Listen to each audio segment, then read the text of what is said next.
We went through many different concept designs before we settled on this one. It was a long journey to get them to where they are now. I don't think players will see all the details at work here, but that only makes it more special when someone does notice how they always watch you or how the effects were designed. They are also deeply connected with the rest of the mission and utilize several different ideas instead of revolving around just one concept. The Winter Lantern entity is the one most people will see in their playthrough. It is the most complete kind of monster, with a full 3D model, its own set of sound effects and a couple behavioral modes set by scripts. In reality, the Lantern is a completely static model. It is pretty much a house or a tree. This model is attached to a soldier who is invisible. The soldier then has a completely normal AI, moves around or performs specific actions, and the Winter Lantern is merely an attached model. Because attached things don't have any collision on their own, and making some invisible walls would be far too cumbersome and clumsy, special behavior is scripted upon contact with the player.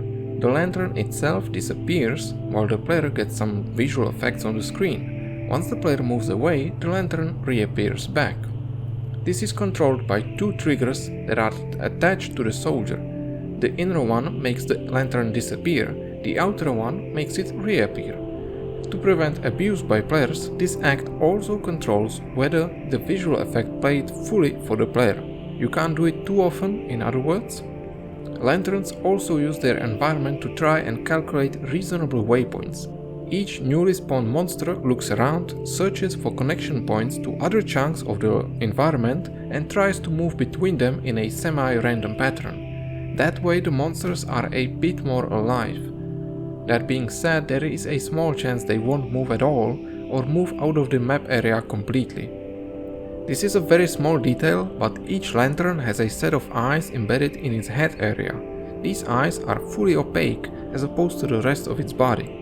And they are always trying to look at the player, always tracking him, moving independently of each other and the rest of the body. They are also not always in the same place or the same size, making each new lantern unique in a way. For those curious, yes, they are involved in one of the endings. This is as obscure as things can get, but I wanted one super hidden secret Easter egg in this mission. It's more for me than for an average player. I don't expect people to really discover how exactly the ending works or why it works. It's more for me. The sound design for it, well, the basic sounds are done by me, same for all monsters. Heavy processing and layering some effects here and there. As for visual effects, well, you have the light bending aura around them, which is done through particle effects. You also have the script that checks if you are looking at them too much, originating all the way back in Make Arma Not War contest, where I wanted to make a Slenderman type game. Well, many years later, I finally made a small script that does what I wanted to do. It's very important for this feature to be there, otherwise the monsters wouldn't be scared at all, and players would not feel any tension walking around them. When you have the camera shake, ominous sound, you quickly realize that you can't stare at them, and realize how goofy they are in reality. Again, the atmosphere needs to be preserved.